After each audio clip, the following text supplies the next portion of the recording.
pessoal, aquele abraço, uma ótima semana, mais uma semana de estudos, tá? Vamos lá, pegue o material de vocês de geografia, tá bom? Livro 2, Sai Digital, peguem aí que vamos utilizá-los agora. Ó, na aula anterior nós conferimos a crosta terrestre, né, e a diferença entre os minérios e os minerais e também as rochas, tá? E essa diferença bem básica realmente entre rochas e minerais, onde os minerais têm um valor agregado, as rochas têm esse valor financeiro menor. Tá? Conferimos também, com relação às rochas, os tipos de rochas que são oriundas de sua formação. As rochas podem ser magmáticas, intrusivas e extrusivas. Né? Rochas magmáticas podem ser intrusivas e extrusivas. Ainda vamos ter as rochas sedimentares e também as rochas metamórficas. Cada uma com a palavra-chave, prestem atenção. Rocha magmática, a sua origem vem do resfriamento do magma. Rocha sedimentar vem da deposição de sedimentos. E a rocha metamórfica se origina da transformação das rochas já existentes. Eram outras rochas que se transformaram em rochas metamórficas, ok? Bom, pessoal, agora vamos partir aí. Ainda tivemos também vulcanismo e o tectonismo, né? Essa diferença aí relacionada ao movimento da tectônica de placas, tá? A deriva continental. E nós vamos ter aí como vimos nas aulas anteriores, os limites entre as placas, podendo ser aí transformante, divergente e convergente, e isso origina aí as ondas sísmicas, com a diferença de hipocentro e de epicentro. Né? O hipocentro é o local onde se origina o terremoto, né? E hipocentro. E o epicentro é o local onde esse terremoto chega com mais força na superfície terrestre. Vamos lá então para a aula de hoje, trazendo aqui as questões ambientais e o extrativismo mineral. Dá uma olhadinha, pessoal, no material de vocês, na página 218, onde nós vamos ter aí duas imagens, tá? Vejam aí a antiga mina de extração de cobre no Arizona, nos Estados Unidos, e a mina, tá? De Okeetad, na extração de cobre e de ouro em Papua Nova Guiné. Lembrando que essas minas, elas têm uma exploração mineral, tá? E esse tipo de exploração, pessoal, ela causa um impacto ambiental muito grande, que está relacionado à extração mineral, porque vai afetar diretamente as propriedades do solo. Né? O solo será completamente devastado para que se possa tirar aí os minérios que estão na superfície, que estão no solo. Tá? Então o extrativismo mineral é a atividade aí que causa um impacto ambiental muito grande. Além de problema do solo, vai haver também, além da contaminação do solo, a contaminação também do lençol freático, dentre outras características. Se você der uma olhada aqui na página 218, nós vamos dizer aqui, ó, olha o parágrafo aqui, é o penúltimo parágrafo, que diz que a extração mineral afeta principalmente a alteração do relevo, né, porque o relevo vai ser totalmente deformado, tá? As empresas acabam aí prometendo que vão recuperar o solo, o relevo da região, mas na hora que acaba a extração eles vão embora e deixam o solo totalmente destruído. Tá? Os minérios vão passar por um processo de exploração e muitas das vezes para atender ao mercado externo. Olhando agora a página 219, gente, peguem aí o material de vocês, nós temos a imagem do hidróxido de ferro em um riacho oriundo de uma mina de carvão no Missouri, lá um estado aí dos Estados Unidos. Preste atenção que o ferro ele vai ser extraído da superfície, né, da mina, né, de extração de ferro, e o material extraído ele vai ser lavado. Tá? Se utiliza-se muita água para isso. E o material descartado ali joga-se no solo. Pessoal, esse material vai ser, né, aquela estrofe que tem no hino do Piauí, né, rio abaixo. Ele vai procurar o lençol freático, ele vai acabar afetando o leito de algum rio e vai contaminar também as águas da região. Tá? Faça um estudo aí sistemático aí, já a primeira atividade para vocês, tá bom, pessoal? Vocês vão fazer essa semana, é tudo rapidão. Ó, duas questõezinhas básicas, vocês vão ler nesta reportagem do estudo que confirma os impactos ambientais da mineração no país. Vou falar para você, ó, o Brasil é um dos principais países exportadores do minério de ferro, tá? Nós temos aí vários pontos de extração de ferro, tá bom? A Serra dos Carajás é o ponto mais famoso, né? É uma mineradora muito famosa aqui no Brasil, tá? Então nós temos aí diversos tipos de minérios no nosso território, mas destaque aí para o ferro, né? Onde Carajás já foi até destaque no cinema, ok? Então vocês vão fazer a leitura desse box, página 219, e vão responder essas duas questões aí pra gente e me enviar ainda hoje, se possível, porque amanhã já fazemos a correção em nossa videoaula, tá bom? Essa é a primeira atividade de hoje. Vamos lá. Na sequência, pessoal, vocês vão aí, ó, fazer também as atividades da página 220, 221 e o mapa mental da 222. E também me enviar, porque nós vamos já resolvê-las amanhã na nossa videochamada, ok? Então, essa é só finalizando, né, o conteúdo 1, tá? E nós vamos já partir para... Deu para entender? Tá? As duas atividades, então, atividades aqui na página 219, essa é muito fácil, leitura, extraia as respostas do próprio texto, e na página 220 e 221, tá? A atividade que corresponde a essas 3 semanas de aula que nós tivemos, tá? E ainda o mapa mental também na página 222. Vocês vão responder e vão me enviar ou no Classroom ou também aqui no WhatsApp, tá? Vamos lá. Continuando com a nossa aula, gente, pegue o livro de vocês, página 223, vamos lá. O assunto que vocês vão ter também na nossa avaliação, a partir do dia 1º de junho, corresponde à dinâmica climática da Terra. Percebam aí, gente, nesse capítulo, tá? Nós vamos perceber aqui que a ilustração, olha só, dá uma olhadinha nessa imagem, tá? A ilustração retrata o quê? A estrutura da Terra, né?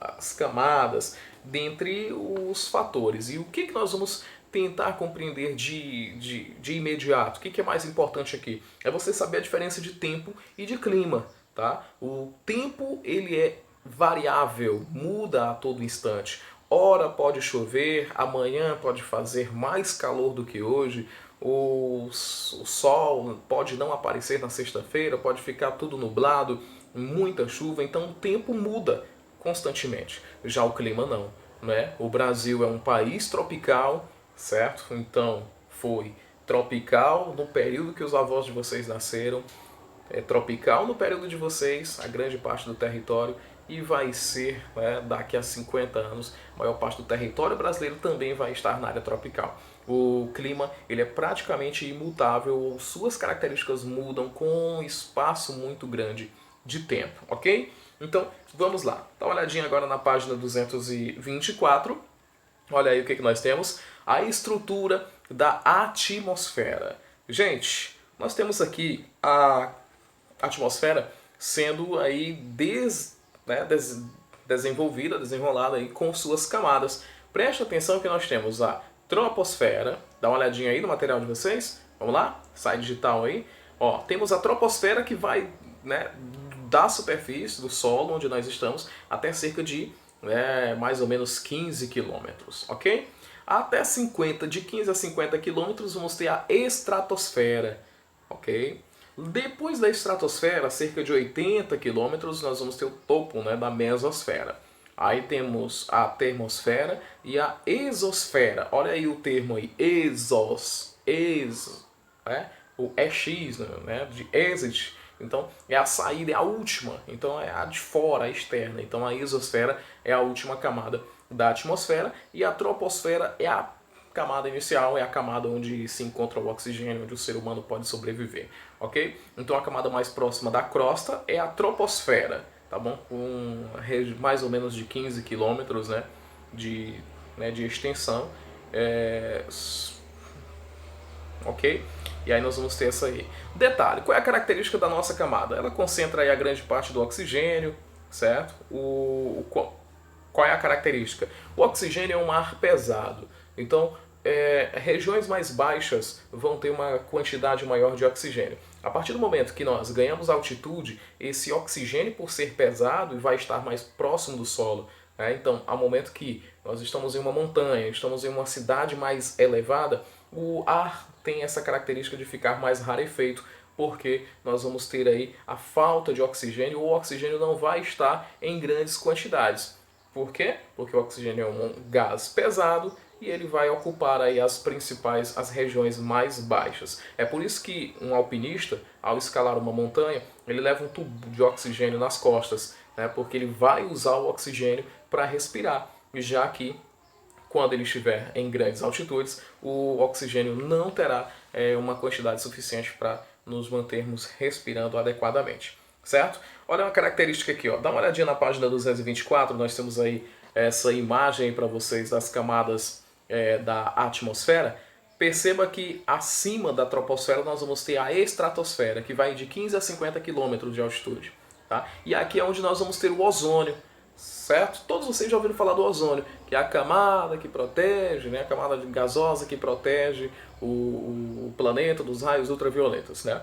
Então, essa camada, né, ela é responsável por filtrar os raios ultravioletas. Se não fosse o ozônio, consequentemente, nós teríamos maiores problemas, o ar, né, seria mais aquecido, teríamos, portanto, uma característica também de maior probabilidade de câncer de pele por conta do aquecimento. E o planeta, consequentemente, seria mais quente, né, colocando maior risco aí à nossa sobrevivência. Após a estratosfera, nós vamos ter a mesosfera, tá? Por quê? A mesosfera vai de 50 a 80 quilômetros, tá bom? De altitude. Ela possui uma baixa pressão atmosférica e a temperatura é baixa. Depois nós vamos ter a termosfera, que é também chamada de ionosfera, mais ou menos aí cerca de 80 a 500 quilômetros de altitude. E por último a exosfera, tá? Então é mais ou menos esse o caminho, tá? Onde nós vamos ter as camadas da Terra, algumas com suas características principais. Vamos lá. Dando sequência, pessoal, página 225, nós temos aí então o tempo meteorológico e o clima. Tempo meteorológico e o clima. Preste atenção no detalhe. O capítulo começa com uma indagação muito interessante. Agora, nesse momento, quando você está assistindo essa videoaula, como é que tá as condições do tempo? Está fazendo calor ou frio? Provavelmente muito calor. Né? Como é que está o céu? Nublado? Né? Limpo? Né? Então, essas são as principais características do tempo. Como eu já expliquei para vocês no início da aula, tá? O tempo ele muda constantemente, né? Ele é uma variável muito intensa. As características do ar, né, determinam aí, portanto, o tempo meteorológico, tá? Nós temos aqui duas imagens, gente, ó, dá uma olhadinha aqui nessas imagens aqui, ó. A imagem da esquerda no livro de vocês tem aí o sol bem forte, né? E a imagem aí que a temperatura vai muito alta. No lado direito do livro de vocês, nós temos aí do lado direito a imagem de uma região onde não aparece o sol, pelo contrário, aparece aí a neve, né? Então isso caracteriza-se por uma região fria. Então as condições de tempo ela também vai mudar muito de uma região para outra, e essas condições climáticas, condições de tempo, influenciam também nas condições climáticas, tá? O clima vai sofrer variação há mais ou menos cerca de 30 anos, é quase que imutável, ele vai demorar muito tempo para sofrer mudanças significativas. Já o tempo não, como disse para vocês, o tempo hoje está frio, daqui a pouquinho pode ficar mais quente, de repente vem aí uma frente fria e faz com que nós tenhamos aí uma condição de baixar a temperatura rapidamente, chuva e etc. Dá uma olhadinha agora nessa imagem aqui, gente, que nós temos as estações do ano: primavera, verão, outono e inverno. Eu sempre digo aqui para vocês que nós temos aqui um códigozinho para detectar VoIP, né, que são as iniciais. O V de verão, o O de outono, o I de inverno e o P de primavera. Detalhe, no Brasil nós só vamos ter essas 4 estações um pouco melhor definidas a partir do Trópico de Capricórnio para baixo no nosso mapa. Então significa que apenas a região sul, né? Visto porque ela está na região subtropical. A outra parte, né, acima no mapa, digamos assim, nós vamos estar na zona tropical e aí na região mais quente do país, do planeta, no caso, nós não vamos ter aí as 4 estações bem definidas. Detalhe, preste atenção nos telejornais, né?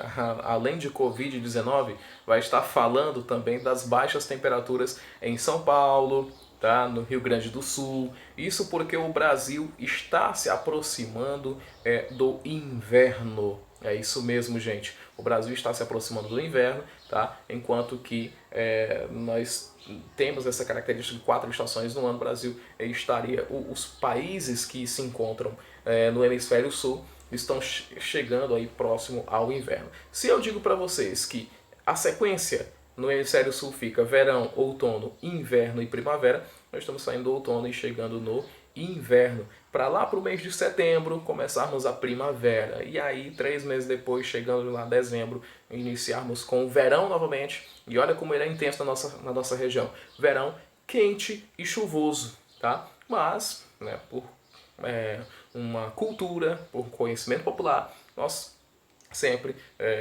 costumamos ouvir em nossos lares, em nossas casas, nossos familiares falar que o período chuvoso aqui na nossa região é o inverno. A gente já ouviu também outras pessoas falar assim, nossa, é verão aqui no Piauí e é inverno lá em São Paulo. Não é bem assim, tá? É que essa mística vem lá da época do descobrimento do Brasil. Então, o período chuvoso brasileiro, ele é justamente no verão, porque aumenta o calor e aí nós vamos ter uma série de características que vão condicionar no aumento da quantidade de chuvas no país e principalmente na nossa região que é mais quente, ok?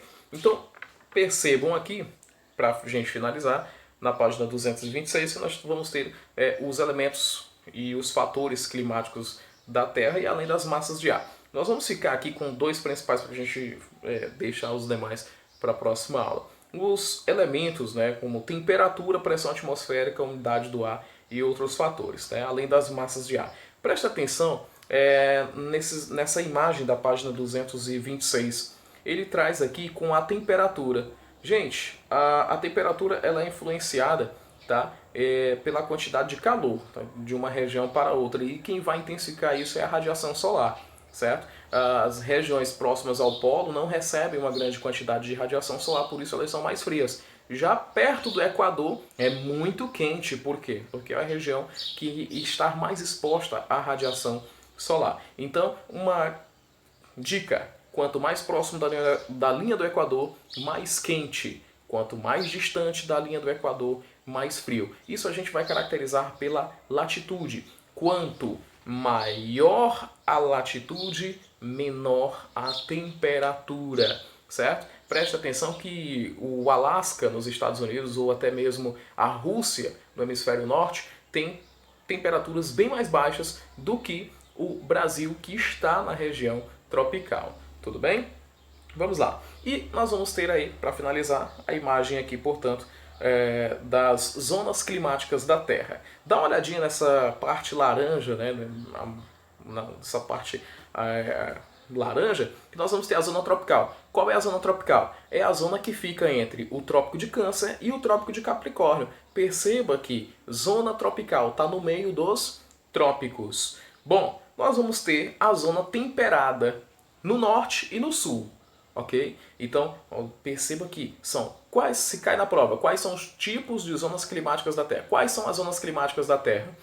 Tropical, temperada e polar. São 3, mas só que cada uma delas apresenta áreas tanto no hemisfério norte quanto no hemisfério sul. Detalhe, a região polar também é chamada de região, né, glacial, né, região, zona polar, no caso, ou também Ártica e Antártica, certo? Então nós vamos ter zona tropical, compreende toda a área que está entre os trópicos. A zona temperada do sul fica entre o Trópico de Capricórnio e o Círculo Polar Antártico e o Polo Sul, né?